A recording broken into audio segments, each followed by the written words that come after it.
नमस्कार। आज हम बात करने जा रहे हैं कक्षा 12वीं के प्रथम अध्याय विषय हिंदी कोड, जिसकी कोड संख्या है 302।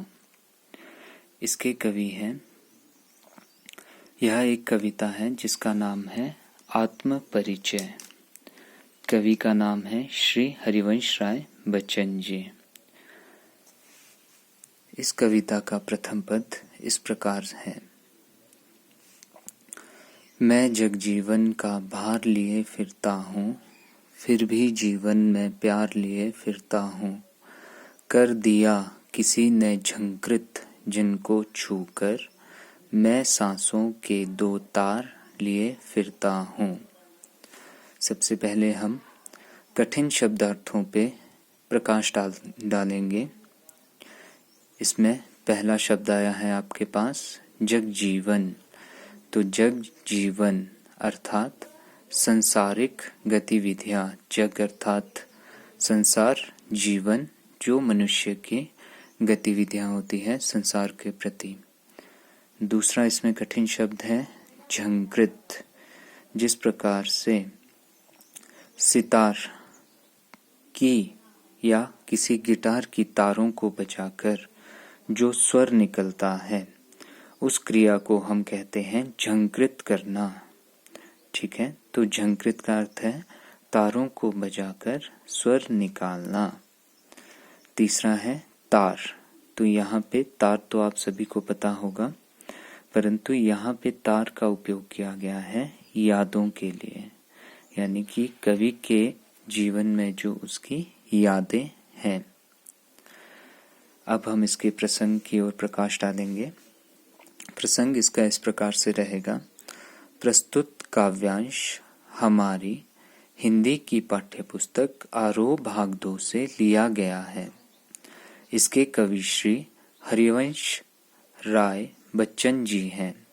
इस पद में कवि ने निजी प्रेम को स्वीकार किया है, अर्थात अपने निजी प्रेम को कवि ने खुले शब्दों में स्वीकार किया है।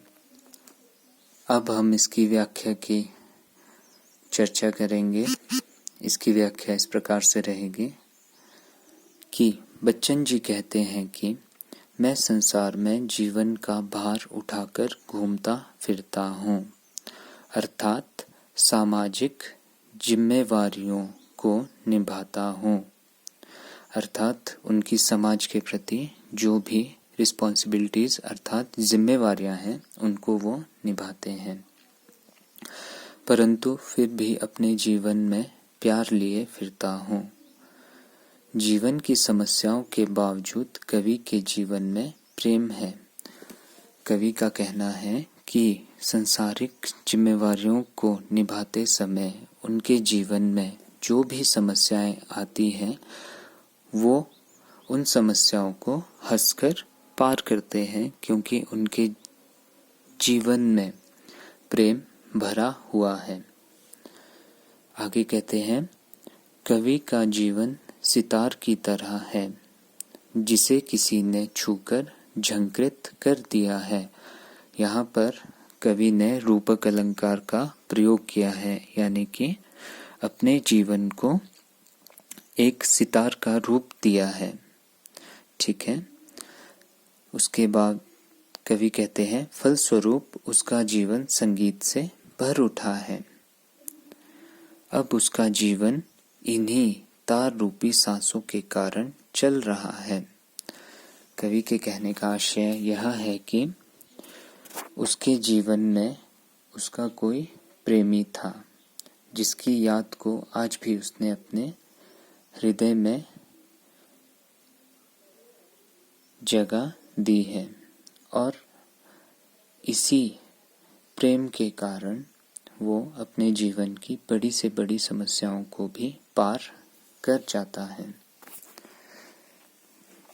अब हम प्रकाश डालेंगे इसके शिल्प सौंदर्य पे या विशेष जो भी इसमें बिंदु आते हैं। सर्वप्रथम आएगा, कवि ने निजी प्रेम को स्वीकार किया है, अर्थात कवि ने खुले शब्दों में निजी प्रेम को स्वीकार किया है। दूसरा है इसका सांसों के तार में रूपक अलंकार है। कवि ने अपने जीवन को सितार माना है और अपनी सांसों को सितार की तार माना है। उसमें कवि ने अपने जीवन को सितार का रूप देने के कारण उसमें रूपक अलंकार का प्रयोग हुआ है। तीसरा है जग जीवन में अनुप्रास अलंकार है। जग जीवन में ज वर्णों की आवृत्ति होने के कारण अनुप्रास अलंकार का प्रयोग किया गया है। खड़ी बोली का प्रयोग हुआ है। खड़ी बोली अर्थात शुद्ध हिंदी का प्रयोग इसमें किया गया है।